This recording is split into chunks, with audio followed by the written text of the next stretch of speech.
Salve Regina, Mater misericordiae, vita dulcedo, estes nostra salve. The Lord be with you. A reading from the Holy Gospel according to St. Matthew. Glory to you.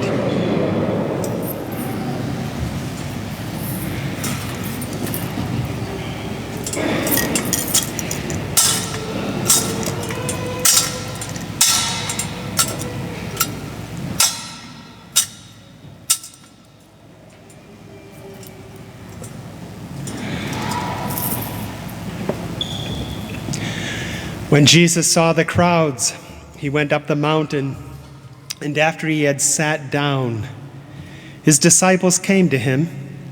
He began to teach them, saying, "Blessed are the poor in spirit, for theirs is the kingdom of heaven. And blessed are they who mourn, for they will be comforted. Blessed are the meek, for they will inherit the land. Blessed are they who hunger and thirst for righteousness, for they will be satisfied. Blessed are the merciful, for they will be shown mercy. Blessed are the clean of heart, for they will see God. Blessed are the peacemakers, for they will be called children of God. Blessed are they who are persecuted for the sake of righteousness, for theirs is the kingdom of heaven. Blessed are you when they insult you and persecute you, and utter every kind of evil against you falsely because of me. Rejoice and be glad, for your reward will be great in heaven."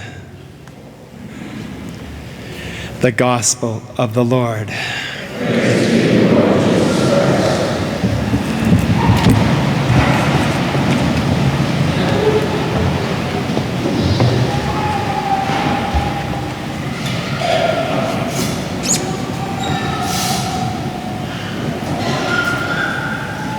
Good morning, and happy All Saints' Day. That's your vocation, that's my vocation, that's what we're all aiming for, to be saints. This is an ancient feast day. John has an awesome vision in the book of Revelation, the last book of the Bible. I, John, he says, had this vision of a great multitude which no one could count, from every nation, race, people, and tongue, from all over the world. They stood before the throne and before the Lamb. What throne are we talking about here? The throne of God. And who's the Lamb? They were standing before the throne of God and before the Lamb, wearing white robes and holding palm branches in their hands. And they cried out in a loud voice, "Salvation comes from our God who is seated on the throne and from the Lamb."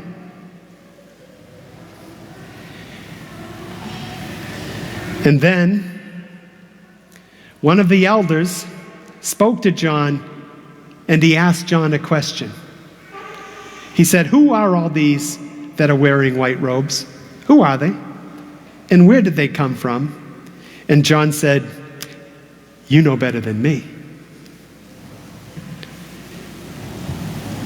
And he said to me, "These are the ones who have survived the time of great distress. They have washed their robes and made them white in the blood of the Lamb." These are the ones who have survived the time of great distress. What time is that? Anybody know? Daylight savings time? Huh? It's right now. You and I are living through the time of great distress. We live in a fallen but redeemed world. Back centuries and centuries ago, even before Jesus was born, 25 years before Jesus was born, the Caesar Augustus, built a building in Rome. And he chose the spot to build this building on purpose. The spot was where the founder of Rome, the founder was Romulus. And he's famous for founding Rome, centuries before Jesus. And so this man died on a certain spot in Rome, and according to their tradition, their legend, an eagle came and took him up into the sky. And so Augustus said, we're going to build the temple. It's going to be the pantheon of Rome on this spot. Now you have the pantheon, the Greek pantheon. You have a pantheon in Paris. You have the pantheon in Rome. The word pantheon is composed of two words, pan, which means everything or all, and then theon, which means divinity. Everything divine, all the gods. And so Augustus wanted to build a temple on the spot where Romulus died, a pantheon dedicated to all the gods of Rome, Zeus, Athena, so on and so forth. And so he did. And then Christianity came along, and the Christians kind of didn't fit in with the worship of their gods. And there were times of persecution. There were periods of persecution throughout the Roman Empire. From time to time, some emperor would come along and you would have persecution. And so you started to have people right away who were Christians dying for the faith. In the arena, wherever. And wherever they died, the early church said, we have to venerate these people. We have to remember them. These are the martyrs. These are the ones who give their life for the church. These are the ones who stand fast to the end. And so every year in the early church, they would venerate the martyrs at the place where he or she was martyred. And they were doing this. This was the practice of the early church. These were the first saints of the church, the martyrs. And then as the years and centuries go by, we get up to the near the year 300. Christianity is still being persecuted, and along comes a man named Diocletian.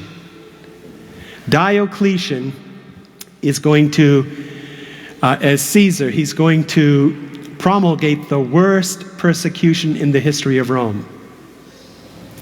And if you're part of the Roman Empire, which at that time was even in New England, Gaul, France, and of course all around Italy and Rome,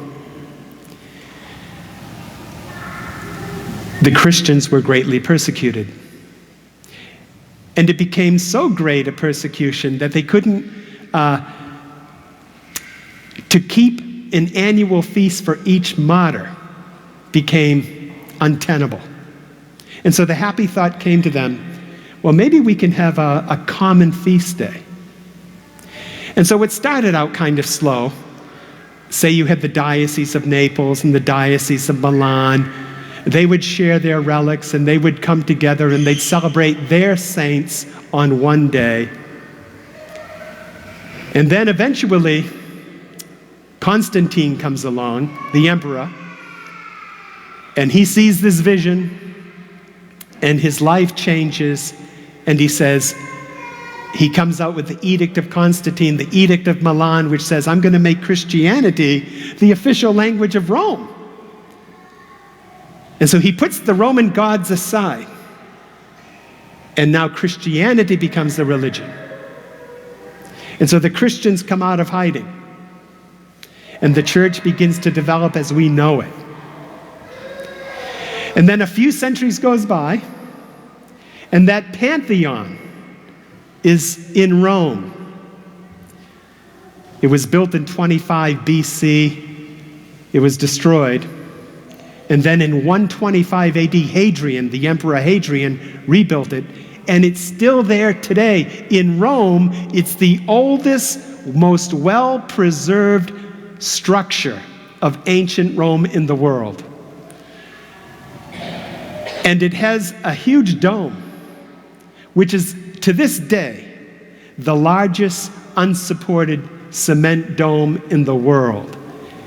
And it's all still standing beautifully, 2,000 years later. And so in the year 609, Christianity's been free now for a couple hundred years. The emperor says, you know what I'm going to do? I'm going to take this pantheon dedicated to the Roman gods, and I'm going to give it to the church. And so he gives it to the church. And Pope Boniface IV says, well, what am I going to do with this? Should I be like ISIS? There were some people who say, you should destroy this. Destroy anything pagan, destroy it. But he said, hey, this is a nice building. So what did he do? He turned it into a church. And he named it St. Mary, the Blessed Mother, St. Mary and the Martyrs. And that was on the 13th of May. And then, a few years goes by, like a couple hundred, and you have another pope who comes along, and he sets up an oratory in the original St. Peter's Basilica dedicated to the apostles and all the saints, including the martyrs of the church. And then he says, we're going to have All Saints' Day on November 1st. And then another pope comes right after him, and he says, we're going to make it a holy day of obligation. And it became a day to honor not only the martyrs, but, as he said in his own words, of the holy apostles and of all the saints, martyrs, confessors, all the just made perfect who are at rest throughout the world. Everybody who's a saint, who's in heaven. And so the time of great distress, it all began with distress. But what these martyrs did, and whenever you see a picture of All Saints' Day, you have the Pope and the bishops and all the nuns and everybody, and everybody is around a figure. Who is that figure? It's Jesus. It's always Jesus is in the middle. He's on the cross many times, but they're all there around Jesus. And that's what John says in today's gospel. And so as you and I go through the period of great distress, it is, we all face it in some form or another, the church has brought together a common celebration of all the saints. And St. Bernard says this, St. Bernard, a great saint, he says, calling the saints to mind inspires, or rather arouses in us above all else, a longing to enjoy their company, so desirable in itself. We long to share the citizenship of heaven, to dwell with the spirits of the blessed, to join the assembly of the patriarchs, the prophets, the apostles, the host of martyrs, the noble company of confessors, the choir of virgins. In short, we long to be united in happiness with all the saints. And so come, he says, let us at length spur ourselves on. We must rise again with Christ. We must seek the world which is above. We must set our mind on the things of heaven, that we might rightly hope and strive for such blessedness. We must, above all, seek the prayers of the saints. Thus, what is beyond our own powers to obtain, heaven, because I'm a sinner, I struggle, will be granted through the intercession of those blessed saints. So I'd like to call up, are there any saints here? Do we have any saints? Just briefly, saints? You know who I'm talking about. You're in the sacristy. The children, come on up. I want you to take a look at our saints real quick. Come on up here. And then we're going to guess. Come on up here. This guy forgot to shave this morning. Come on up.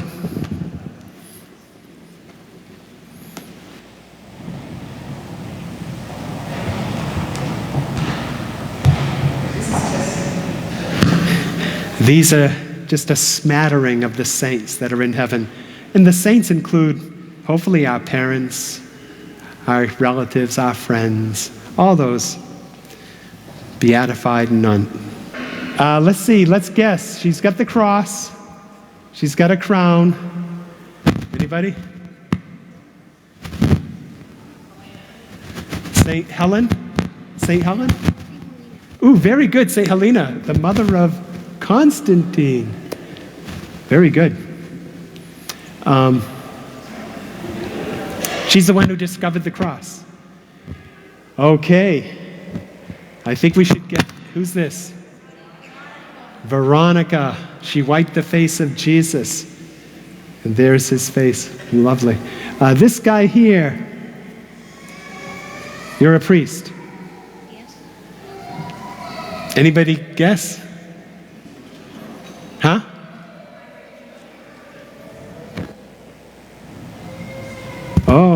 Oh, that's right. He's got the gloves on. Okay. Padre Pio. Yes, Padre Pio. Very good.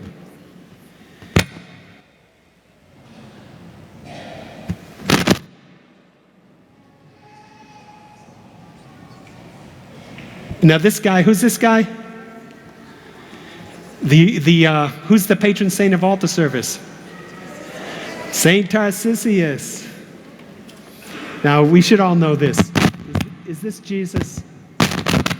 He's holding Jesus. Who is he? No, Saint Anthony. It could be Saint Joseph, but it's Saint Anthony. Saint Anthony had a vision holding Jesus. This guy, I got him right away, but anybody know? St. Thomas More. He's got that hat. That's exactly what he used to look like. Very good. Thomas More. A martyr. Distress. He had to go through the great period of distress.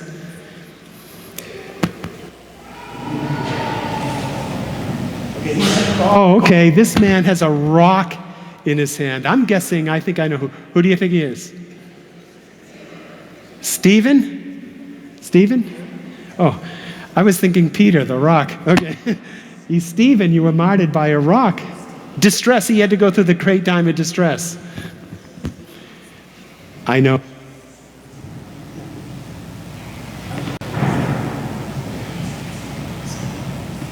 Okay, who's the one who sent Columbus over to the New World? No.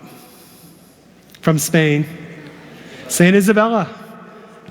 And she's a saint. She helped to evangelize the New World.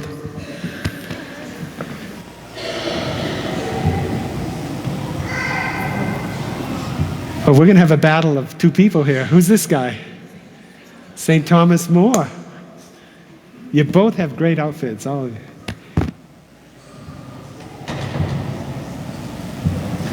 A great mystic of the church. What do you feel when you were without food? Elizabeth of Hungary.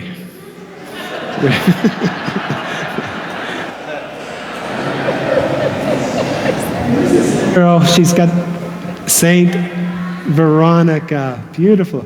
And if you don't get this guy, then we're in big trouble. Patrick. Am I right, Patrick? And then Kateri Tekawitha. An angel.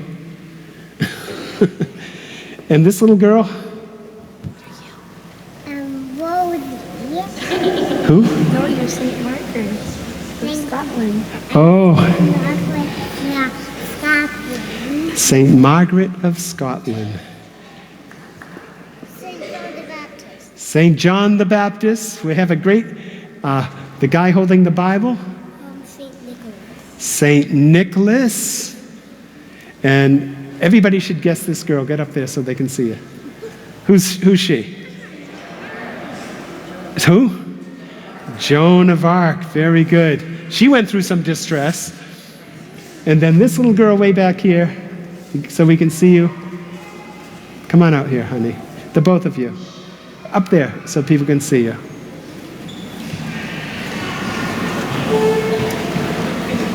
Give us a hint. An Indian? Are you Saint Kateri Tekakwitha? And are you Kateri Tekakwitha too? No? Who are you? Saint Lucy? Oh, Saint Lucy. Beautiful. Let's thank God for the saints and for...